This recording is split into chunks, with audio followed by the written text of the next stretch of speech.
भक्तगणों, आज आपको वाल्मीकि रामायण से वाल्मीकि रामायण कांड से श्री राम के द्वारा दूषण सहित 14 सहस्त्र राक्षसों का वध यह कथा कहूँगा। आप उसको ध्यानपूर्वक सुने और इस चैनल को लाइक करें, सब्सक्राइब जरूर करें। महाबाहु दूषण ने जब देखा कि मेरी सेना बुरी तरह से मारी जा रही है, तब उसने युद्ध से पीछे पैर न हटाने वाले भयंकर वेगशाली 5000 राक्षसों को, जिन्हें जीतना बड़ा ही कठिन था, आगे बढ़ने की आज्ञा दी। वे श्री राम पर चारों ओर से शूल, पटी से तलवार, पत्थर, वृक्ष और बाणों की लगातार वर्षा करने लगे। यह देख धर्मात्मा श्री रघुनाथ जी ने वृक्षों और शिलाओं की उस प्राणहारिणी महावृष्टि को अपने तीखे सहायकों द्वारा रोका। उस सारी वर्षा को रोककर आंख मूंदे हुए सांड की भांति अविचल भाव से खड़े हुए श्री राम ने समस्त राक्षसों के वध के लिए महान क्रोध धारण किया। क्रोध से युक्त और तेज से उद्दीपित हुए श्री राम ने दूषण से सारी राक्षस सेना पर चारों ओर से बाण की वर्षा आरंभ कर दी। इससे शत्रु दूषण सेनापति दूषण को बड़ा क्रोध हुआ और उसने वज्र के समान बाणों से श्री रामचंद्र जी को रोका। तब अत्यंत कुपित हुए वीर श्री राम ने समरांग में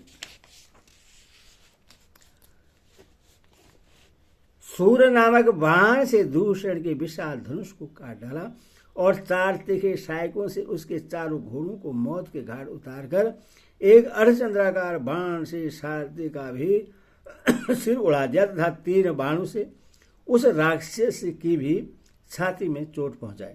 धनुष कट जाने और घोड़ों तथा सारथी के मारे जाने पर रथहीन हुए दूषण ने पर्वत शिखर के समान एक रोमांचकारी परिग हाथ में लिया, जिसके ऊपर सोने के पत्र मढ़े गए थे।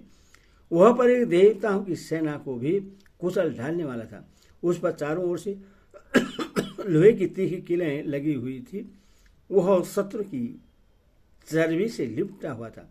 उसका स्पर्श हीरे तथा वज्र के समान कठोर एवं ऐसा था वह शत्रु के नगर द्वार को भेदन कर डालने में समर्थ था। रणभूमि में बहुत बड़े सर्प के समान भयंकर उस परिग को हाथ में लेकर वह कुरुकर्मा निशाचर दूषण श्री राम पर टूट पड़ा। उससे अपने ऊपर आक्रमण करते देख श्री रामचंद्र जी ने 2 बाणों से आभूषणों से उसकी दोनों भुजाएं काट डाली।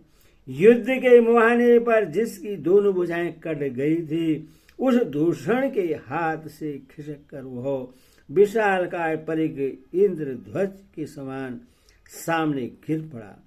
जैसे दोनों दांतों के उखाड़ ले जाने पर महान मनुष्य गजराज उनके साथ ही धराशायी हो जाता है, उसी प्रकार कट कर गिरी हुई अपनी भुजाओं के साथ भी दूषण भी पृथ्वी पर गिर पड़ा। रणभूमि में मारे गए दूषण को धराशायी हुआ देख समस्त प्राणियों ने साधु साधु कहकर भगवान श्री राम की प्रशंसा की। इसी समय सेना के आगे चलने वाले महाकपाल स्थूलाक्ष और महाबली परमार्थी, ये 3 राक्षस कुपित हो मौत के फंदे में फंसकर संगठित रूप से श्री रामचंद्र जी के ऊपर टूट पड़े। राक्षस महाकपाल ने एक विशाल शूल उठाया, यह स्थूलाक्ष से पटिश हाथ में लिए और परमादि ने फरसा संभाल कर आक्रमण किया।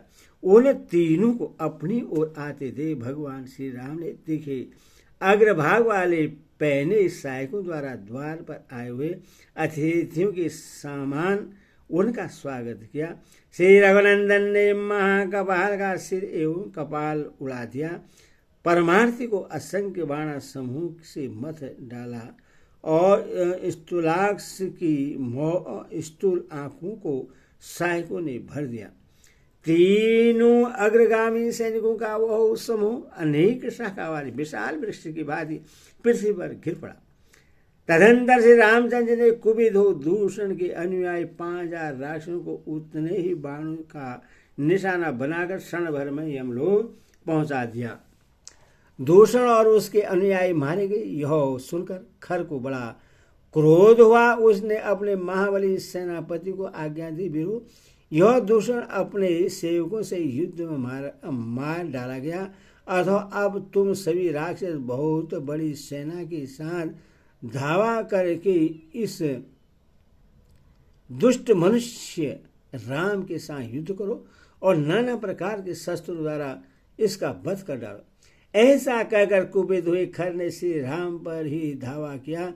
साधी शयन घामी पृथुगृह यज्ञ शत्रु बेहगम दुर्जय करिवराक्ष पुरुष कालकानुक हेमामाली महामाली संप्रास्य और रुधि रासन, ये 12 महापराक्रमी सेनापति भी उत्तम बाणों की वर्षा करते हुए अपने सैनिकों के साथ श्री राम पर ही टूट पड़े। तब तेजस्वी श्री रामचंद्र जी ने सोने और हीरे के विभूषित अग्नितुल्य तेजस्वी सहायकों द्वारा उस सेना के बचे खुचे सिपाहियों का भी संहार कर डाला। जैसे वज्र बड़े बड़े वृक्षों को नष्ट कर डालते हैं, उसी प्रकार धूमयुक्त अग्नि के समान प्रतीत होने वाले उस सोने की पांख वाले बाणों से उन समस्त राक्षसों का विनाश कर डाला।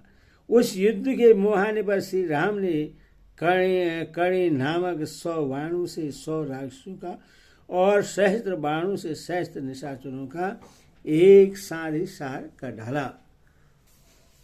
उन बाणों से निशाचरों के कवच आभूषण और धनुष छिन्न भिन्न हो गए और वे खून से लथपथ हो पृथ्वी पर गिर पड़े। कोसों से ढकी हुई विशाल वेदी के समान युद्ध में लहलहान होकर गिरे हुए खुले केश वाले राक्षसों से सारी रणभूमि पट गई।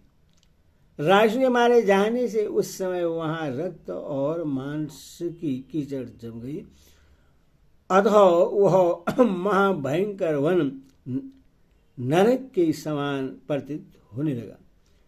मानव रूपधारी श्री राम अकेले और पैदल थे, तो भी उन्होंने भयानक कर्म करने वाले 14,000 राक्षसों को तत्काल मौत के घाट उतार दिया।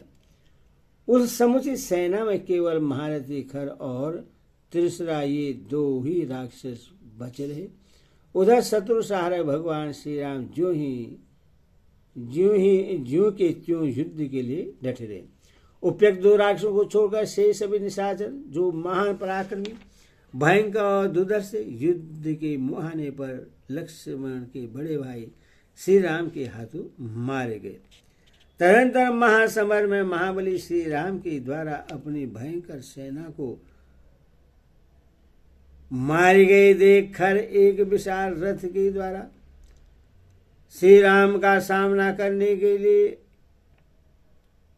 आया, माना वज्रधारी इंद्र ने किसी शत्रु पर आक्रमण किया हो।